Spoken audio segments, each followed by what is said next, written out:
Now, this is an interesting story.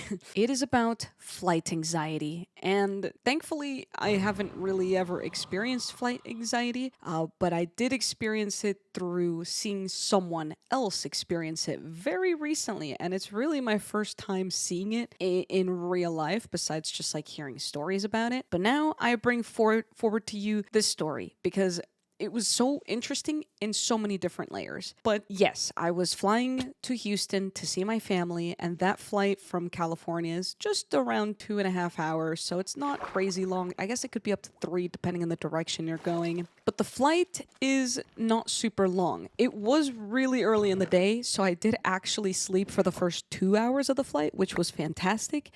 But then I woke up because I heard the speaker, like the people speaking over the speaker saying to like bring up your tables and like adjust your seats and stuff like that. And normally that is the information you hear when you're about to land. So of course I was like, oh, okay, I'll wake up, I'll lock in. I put my table up and I took out my book and I started reading my book and I figured that we would be landing soon. And I'm feeling a lot of turbulence, but I don't really mind it because again, thankfully, I haven't really experienced much flight anxiety, so I was kind of okay with everything that was going on. But it was after a few, maybe like 10 minutes of me reading this book and still a lot of turbulence that I started realizing something was wrong. Well, I guess on top of that, maybe I noticed something was wrong the second I saw the lady to my right who was on the aisle seat. Mind you, I'm sitting middle seat, so I've got two ladies, one to my left, one to my right. The one to my right is starting to kind of freak out about this turbulence. Like she is just genuinely starting to grip her freaking armrest like her life depends on it. And I think it did. I mean, to her, I think it actually did. And I start realizing, like, you know what? It's been like 10, 15 minutes. We haven't descended at all. I'm looking out the window, like, trying to look past the lady who's actually on the window seat to see what's going on. And I don't see any sort of civilization out there. I don't see a city. I don't see a single building.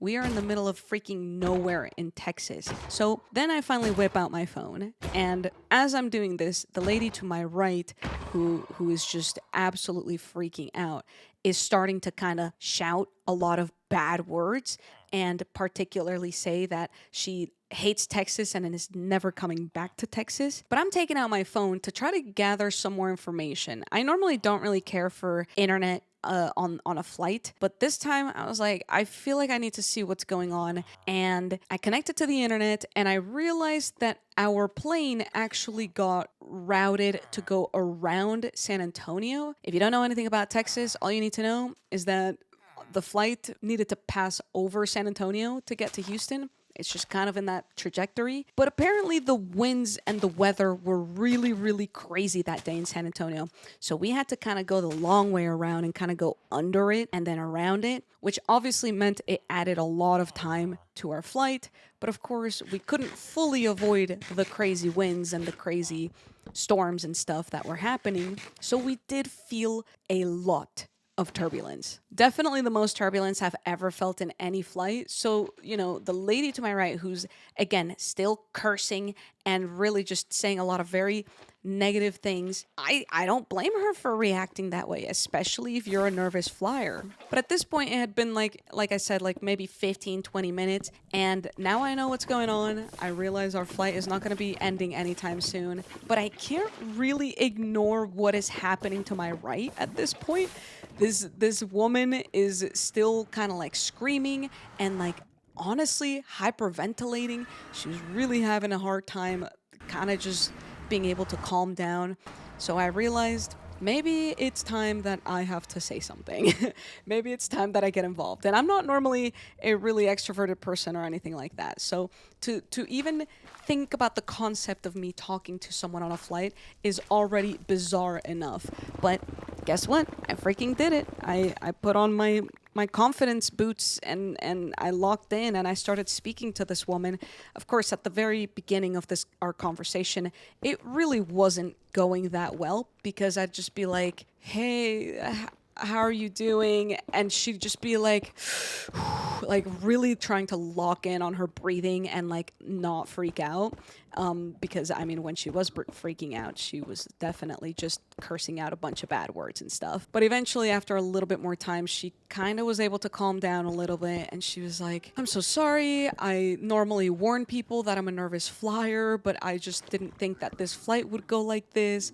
And I think it kind of helped talking because we were still feeling quite a bit of turbulence, but we kind of just started talking about our different flight experiences and just everything that we've experienced on other flights before. And you know, I pitched in. I was like, "Yeah, I've gone to the UK before, and like that was a pretty long flight." Like we were just yapping, and after like maybe like 30 minutes of talking, then the lady to my left who was on the window seat started to join in and say like, yeah, I actually travel a lot for my work, which surprisingly, by the way, the lady to my right who is the nervous flyer also travels a lot for her work. And I don't know, I just think it's kind of bizarre. Like if it's really this anxiety inducing, I feel like maybe you should consider doing something that doesn't require you to do that much traveling. But anyway, that's besides the point. I mean, she definitely made it very evident that she made a lot of money in her job, so she didn't want to give that up, which I think that's totally valid. But still, anyway, point is the other lady to my left starts coming in and she's like, yeah, you know, I don't really love flying either, but I have to do it all the time for my job. Like, I don't really get nervous anymore. I go skydiving. Like, we just really started talking about a bunch of things. Like, the lady to my left is actually a traveling nurse. So, like, I can't even imagine. I think she actually told us that she travels or she flies at least 3 or 4 times a month, which, by the way, that is absolutely ridiculous. Like, I cannot believe that someone takes that many flights in one singular month. I think I fly maybe like 6 times a year. I mean, maybe a little bit more depending on the year, but still, oh my goodness. But anyway, back to the lady who's actually the anxious flyer. She was telling us this crazy story, which I'm not going to say everything because I think that a lot of this stuff should stay private to her. But I do want to mention a few things that I thought kind of stood out to me in terms of, you know, maybe this is kind of the root of the trauma. But she was already an anxious flyer and she had to fly for her job to a undisclosed country, which I'm not going to speak of.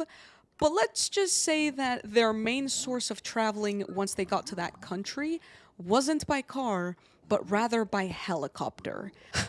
Yeah, I mean, you can imagine you're already an anxious flyer and you don't really like planes. And like, at least with a plane, there's windows. You know, there's no fear of accidentally falling off the freaking aircraft.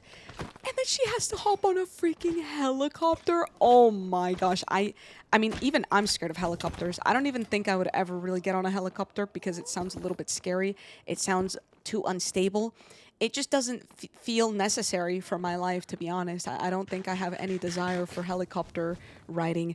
But anyway, yeah, just that story, that really like stood out to me. I was like, whoa. I mean, that definitely is part of the reason why you have this deep trauma, especially because of what happened on that helicopter, which again, I'm not going to disclose that information because it was private to her, of course, and her experience. But anyway, I mean, that was just an absolute insane story. And maybe someday in the future I'll tell the story, but I don't think that I should right now. But anyway, then it got me thinking, and I was like, how do you cure, or I guess make yourself feel better about flight anxiety? Because there's so many people who have it. I mean, even my dad has it, but I've never seen it to this extent. I feel like I didn't really emphasize like how intense she was feeling things. Like there was even a point where one of the flight attendants was asking her to bring her seat up because it was slightly laid back, but she was hyperventilating way too much. She was having a full-on panic attack, and like the flight attendants didn't do anything. I think that's partially why I got involved, because I could see her like genuinely having a breakdown and the flight attendants were not doing anything about it. So anyway, yeah, I have just never seen it to that extent, and I don't know, I like, how do you actually sort of deal with that? You just have to take deep breaths and hope for the best, I guess. I don't know. She definitely explained that the main thing that worries her about flights is just the lack of control, because yeah, you get on a plane and you can't really do anything else about it. You just sit there and wait for however many hours and that's your day. But the funniest part about all of this is at the very end, we finally land. I think we were like an hour late to our original landing time. And finally, you know, people start standing up and grabbing their bags as they normally do, even though we're pretty freaking far back on the plane. Like, we should not be standing up the second the freaking plane parks if we're on aisle 32, okay? Let's just be honest. But anyway, that's besides the point. My point is that, you know, people start standing up, and then the three people who were sitting directly in front of us just like all turn around,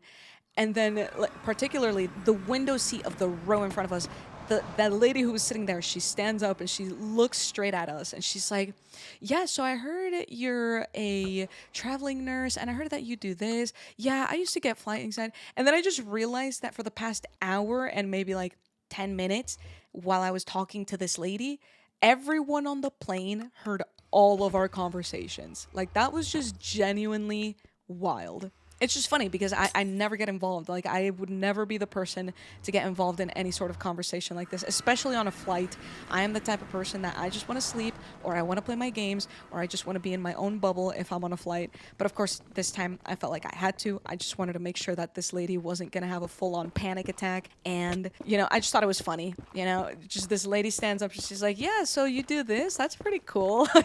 like, oh, okay, get involved now. You eavesdrop on our freaking whole conversation, and now you're talking. Couldn't have turned around. I guess we couldn't have because the seatbelt sign was on, but I just thought that was really funny. I don't really mind it, but I've just never experienced anything like that. And on the topic of just like crazy experiences, on this same flight, by the way, like, I'm talking about this one singular flight for this entire video. I'm not going to be talking about literally any other flights. This same flight, we're probably like 30 minutes into talking to this lady. So we still have like another maybe 20-30 minutes to go before we land. And the flight attendants go over on the speaker and they're like, all right, ladies and gentlemen, we're going to be turning off the lights and wishing William a happy birthday. And I was like, who the frick is William, first of all? And second of all, okay, we just freaking turn off the lights and they're like, please shut your windows so it can be pitch dark in here. That was a little freaky, but okay. At this point, by the way, the turbulence definitely did settle down. So thankfully, the lady to my right was not freaking out at this point. Like, she was still kind of like, you know, ranting about her bad experiences, but it definitely wasn't out of like fear and anxiety. It was just like, at this point we were just kind of ranting to rant. Anyway, we freaking, you know, shut the windows, the lights are off, and then they tell us to turn on call the flight attendant light that is like above our seats. So we all turn it on, all the freaking rows have that on, and we just start wishing happy birthday. We just start singing happy birthday to some freaking person near the front, and we have no idea. And then we're like, yay, everyone on the plane is clapping. Like, this was just so bizarre. I've never experienced anything like this. But then the funny part about all of this is when we finally start opening the windows and, you know, turning off the calling the flight attendant lights, they like to be silly over the speaker. And they were just like, well, thanks again, everybody, for doing that. Once again, happy birthday to William, who just turned 2. Which, by the way, means that you are going to have to pay for your seat from here on out. And then everyone on the plane kind of like low-key started laughing. And then low-key, I was like, yikes. I would not say that.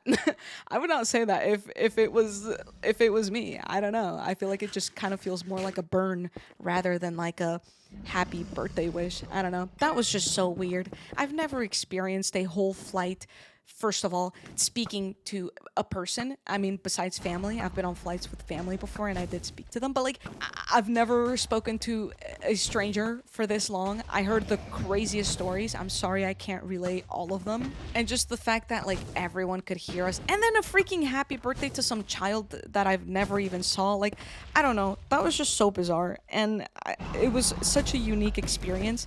But at the same time, I know that there are people out there who have like genuine flight anxiety and they have to live with that like all the freaking time. So shout out to you guys. I wish you all the freaking best, because genuinely, I don't know how I would do it. I'm glad that I'm not like super freaked out about it, but I do know that it is a very real thing. So good luck to my pals out there who do deeply have that anxiety. You guys are incredible. Thanks for watching this video. This was just a random story, a random recent story. If there's anything to learn here, is that even if you're introverted, you can still speak to people if you need to help them. And that was a very good thing for me to learn. That even though I normally don't want to speak to people, I still did it so that I could help the lady next to me, because it didn't seem like anyone else would do it. Not even the freaking flight attendants.